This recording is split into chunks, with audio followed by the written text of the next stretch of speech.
ஜீவன். திராவிட சன்ஸ்கிருதி அவர் சப்பியதா ஸ்ரேஷ்டகை. திராவிடர்களுடைய பண்பாடு அவங்களுடைய நாகரிகம்லாம் சிறந்தது. இன்கா பிரமுக் பேசா ஏதிதா. இவங்களுடைய முக்கியமான தொழில் விவசாயம். வே கபடா புனுனா பசுபாலன் மிட்டிகே பர்தன் பனானா. இவங்க வந்து துணி நெய்கிறது, ஆடு மாடு வளர்க்குறது, களிமண்ணால் பாத்திரம் செய்கிறது, ஜஹாஜ் பனானா கப்பல் செய்கிறது, ஆதிமேமி நிபுணத்தே அதில் ரொம்ப கெட்டிக்காரங்களாக இருந்தாங்க. வே பாந்து பனாக்க சிஞ்சாயி கத்தேதே. இவங்க அணைக்கட்டெல்லாம் கட்டி விவசாயம் பண்ணாங்க. வே விதேசமே ஜாக்கர். இவங்க வெளிநாட்டுக்கெல்லாம் போய் வியாபாரம் பண்ணாங்க. ராஜநீதிக் நேதா ராஜாதே.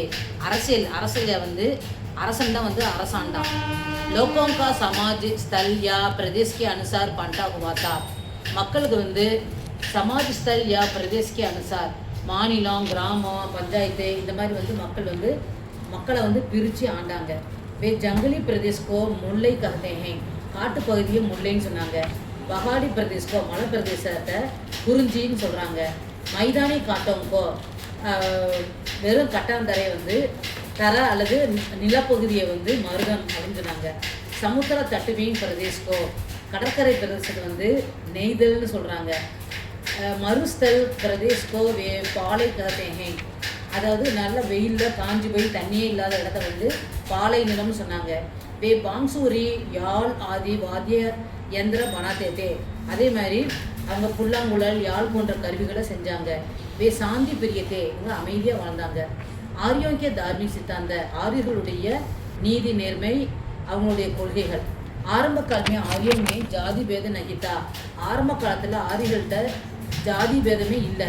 வே கவுமே ரகத்தே. அவங்க கிராமத்தில் வசித்தாங்க. காலாந்தர்மே சார் பிரமுக் ஜாதி பேதத்தையே. அதுக்கப்புறம் காலப்போக்கில் 4 விதமான ஜாதி உண்டாச்சு. ஆரம்ப காலமே ஜன்மக்கே ஆதார்ப நகிதா. ஆரம்ப காலத்தில் வந்து அவங்க ஜாதி வந்து பிறப்பின் அடிப்படையில் இல்லை. காலாந்தர்மே வர்ண பேத ஜன்மக்கே ஆதார்ப ஹோனே லகா. காலப்போக்கில் அவங்க வந்து ஜாதி மாதம்லாம் வந்து அவங்க செய்கிற தொழிலுக்கு ஏற்ற மாதிரி மாறுச்சு. ஜாதியோங்கி கையை உபஜாதேவி ஹுயே. அதுக்கப்புறம் ஜாதி அதுலேருந்து கிளை ஜாதிகள்லாம் உண்டாச்சு. வே பகலே பிரகிருதி அவர் உன்கே ரூபங்கோஹி தேவதா மாட்டேதே. வந்து அவங்க இயற்கையையும் தோற்றத்தையும் கடவுள்னு சொல்கிறாங்க. சப் மூர்த்தி பூஜாக்கி பிரதான ஹிதி. அந்த காலத்தில் வந்து ஒரு கடவுளை செஞ்சு வச்சு வணங்கினதெல்லாம் கிடையாது, இயற்கையை தான் வணங்கினாங்க.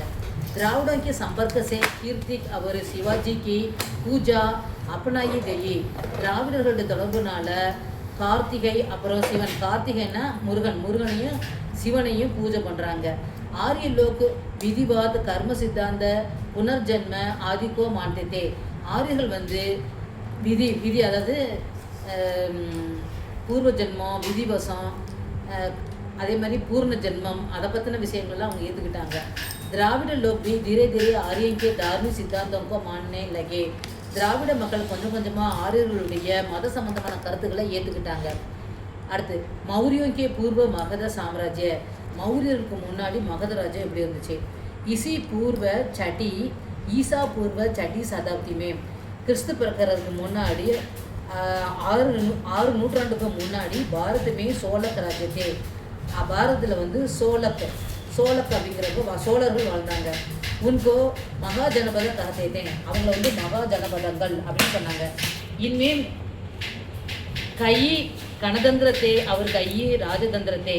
அவர்கள்ட்ட வந்து ராஜதந்திரங்கள் இருந்தது, கணதந்திரங்கள் இருந்தது. அதாவது மக்கள் வந்து வரிசையாக அரசனுக்கு அப்புறம் ஒரு குரூப் ஆடுவாங்க, அவங்களுக்கு ஒரு குரூப்னு வரிசையாக வந்து படியமைப்பில் வந்து மக்கள் ஆண்டாங்க. மகத அவந்தி கோசல் ஆதி சடி சதாப்திக்கு அந்த பிரசித்த ஹோகையே. மகத சாம்ராஜ்யம், அவந்தி சாம்ராஜ்யம், கோசல் இதெல்லாம் வந்து அந்த காலத்து ராஜவம்சங்கள் வந்து ரொம்ப புகழ்பெற்று இருந்துச்சு. உன் சோழக் ராஜ்யமே மகதகி பகுத் பிராச்சீன்தா. அப்போ வந்து மகத சாம்ராஜ்யம் ரொம்ப பெருசாக இருந்தது. ஆரம்பமே சிசுநாக வம்சக்கே ராஜவங்னே உஸ்பர் சாசன் கியா. அதுக்கப்புறம் சிசுநாக ராஜ வம்சம் வந்து ஆண்டது. பிம்பிசார் அவர் அஜாதசத்ரு பிரமுக. பிம்பிசாரரும் அஜாதசத்ரும் முக்கியமான ராஜாவாக இருந்தாங்க. பிம்பிசாருக்கு ராஜதானி ராஜகிருகி. பிம்பிசாரருடைய தலைநகரம் வந்து ராஜகிருகம் அப்படின்னு இருந்துச்சு. உனக்கே சாசன் காலமே மகதக்கி படி உன்னதி ஹுயே. அவர்களுடைய சாசன் காலத்தில் மகதம் தான் சிறந்திருந்தது. சிசுநாக வம்சக்கே பர்வதி ராஜா அயோக்கியத்தே. சிசுநாக வம்சத்தில் பர்வதி ராஜாங்கிற ஒரு மோசமான ராஜா இருந்தான். சிசுநாக வம்சக்கே பாத் நந்த வம்சக்கே ராஜாவுன்னே சாசன் கியா. சிசுநாக வம்சத்துக்கு அப்புறம் நந்த வம்சம் வந்து ஆண்டாங்க. நந்த வம்சக்கே நவு ராஜாவுன்னே சாசன் கியா. நந்த வம்சத்தில் 9 ராஜாக்கா ஆண்டாங்க. உண்மை மகாபத்ம நந்த பகுத் பிரசித்ததா. அவர்களெல்லாம் மகாபத்ம நந்தன் ரொம்ப புகழ் பெற்றவர். தனநந்த நந்த வம்சக்கா அந்திம ராஜா தா. தனநந்தன் வந்து நந்த வம்சத்தில் கடைசி ராஜா. அயோக்கிய ராஜா தா. அவன் வந்து ஒரு நல்ல ராஜாவே இல்லை. நந்தோங்கா சாசன் பகுத் புராதா. அப்போ நந்த வம்சமே வந்து கெட்டு போச்சு இவனால. உன்கே சாசன் ஜோசாமே அஸ்திரதா பரம்பர விரோதி ஆச்சார் நிரங்குச சாசான். அவருடைய ஆட்சி காலத்தில் வந்து ஆட்சி வந்து நிலையில்லாமல் இருந்தது. பரம்பரை அதாவது வம்ச வழியாக வந்து குரோதம் பாராட்டி போரிட்டாங்க. நிரங்குச சாசனா வந்து திறமை இல்லாத ஆட்சி, லோப பேராசை, அர்த்த நீதி, பொருளுக்காக வந்து சண்டை போடுறது, இதெல்லாம் வந்து நந்தக்கா சர்வநாஸ் கோகையா. நந்த வம்சமே அழிஞ்சது. நந்த வம்சக்கு பாரதிக்கே இதிகாசமே பகலா சாம்ராஜ்யத்தா. ஆனால் நந்த வம்சம் தான் வந்து இந்தியாவில் வரலாற்றில் மிகப்பெரிய சாம்ராஜ்யமும் இருந்துச்சு.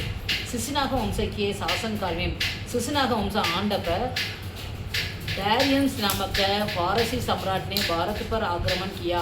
சிசுநாக வம்சத்தில் ஒருத்தர் வந்து ராஜ்யம் ஆண்டுகிட்டு இருந்தார். அப்போ டேரியஸ் அப்படிங்கிற பெயரையுடைய ஃபாரசின்னா வந்து வெளிநாட்டை சேர்ந்த ரஷ்ய நாட்டை சேர்ந்த ஒரு ராஜா வந்து இந்தியா மேலே போர் தொடுக்கிறான். சிந்து அவர் பஞ்சாபுக்கோ அப்படி அதிகாரமே உஸ்னே இல்லையா. சிந்து சமவெளி பகுதியையும் பஞ்சாபையும் தன்னுடைய ஆட்சிக்கு கொண்டு வந்துட்டான். धननंद के शासनकाल में यूनानी सम्राट अलेक्जेंडर ने भारत पर आक्रमण किया. தனநந்தன்கிற நந்தவம்சம் சேர்ந்த அரசன் ஆட்சி ஆள்றப்ப யுனானி சம்ராட் வெளிநாட்டை சேர்ந்த அலெக்சாண்டர் வந்து இந்தியா மேலே போர் தொடுக்கிறான். அலெக்சாண்டர் வியாஸ் நதி கே ஜாக்கர் ரோக்ராசந்த் ஹோக்கர் ஸ்வதேஷ் லவுட் கயே. அதுக்கப்புறம் அலெக்சாண்டருக்கு வந்து ஒரு வியாஸ் நதிக்கு போகிறான். அங்கே அவனுக்கு உடம்பு சரியில்லாமல் போய் அவனுடைய நாட்டுக்கு திரும்பிட்டான்.